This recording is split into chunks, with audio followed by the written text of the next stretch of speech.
Hello. In this video, we're going to take our first step into classical mechanics, which is, I think, the largest topic that you'll study in pre-university physics. So what does it actually refer to? We got classical, as we know from the earlier video, that refers to classical physics.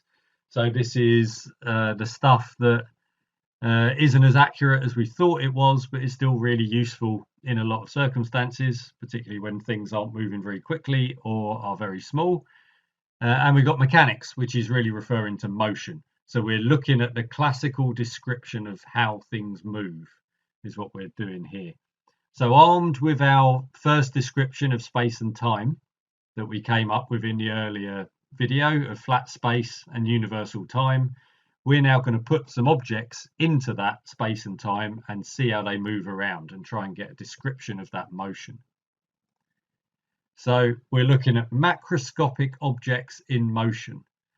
So motion was another one of our big topics, and we mentioned macroscopic before. So we're looking at macroscopic objects. So that's matter in motion, but we're more interested in the motion than the matter.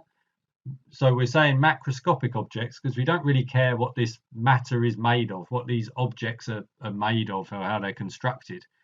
We're really just focused, at least initially, on the motion. And to the extent that our first descriptions will just be talking about points in space moving around, we won't really be thinking about objects at all. And we'll build up a bit more on that, but it's the motion that's coming first here. We'll introduce another one of our big six topics, which is forces, because forces are the things that change motion.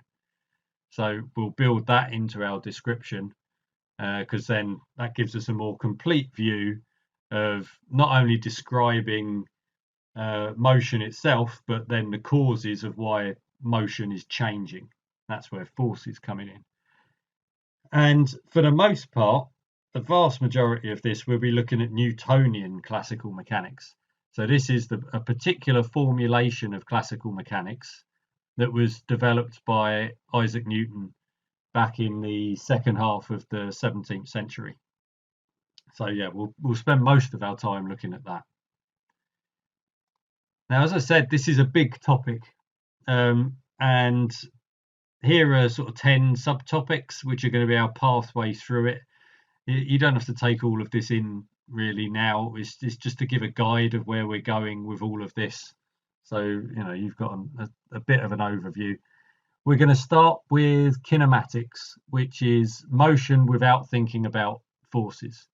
So we've got dots moving around in space, and we're trying to more or less describe the properties of the motion, but we don't care about the causes of the motion.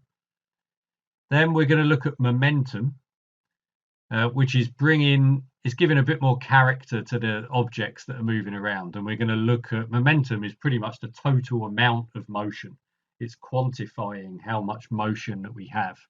And it gets on to one of the key principles of physics, the conservation of momentum, which is a real foundational principle of physics. Then we'll go to dynamics, which is kinematics with forces added.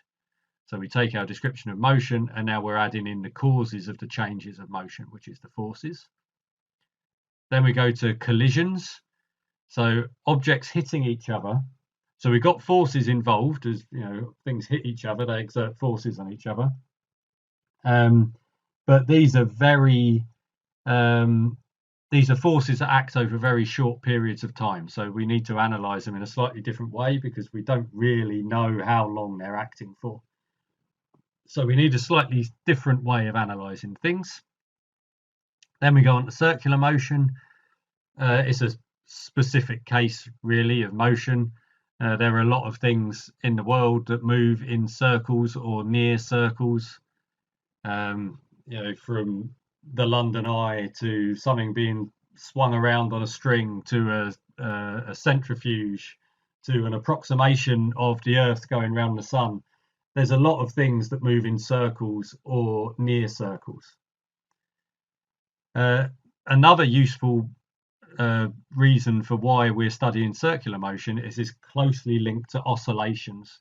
So things like pendulums and objects bobbing up and down on a spring, or tidal patterns, things like that. Oscillations and circular motion are closely linked. And we can use descriptions of oscillations in a lot of things in physics. Then we go on to extended bodies. So we're moving away from just having points moving around in space to thinking, well, what if these points have some kind of volume? So we're actually making them more like an object in space. And if they've got some volume, then they could be rotating and spinning. So we're getting more sophisticated in our description. Then we got fictitious forces. And these are forces that look as though they might exist, but actually it's just because of the way we've observed the world. So there are some forces, such as the centrifugal force, which actually are only there from a certain point of view. They're not real forces. So we'll take a closer look at how our observations can deceive us in fictitious forces. Simple machines, the penultimate subtopic, is a step into engineering for how we can use all of our knowledge of classical mechanics to develop machines that can do useful tasks for us. So that's a very interesting topic that I don't think gets covered enough in school.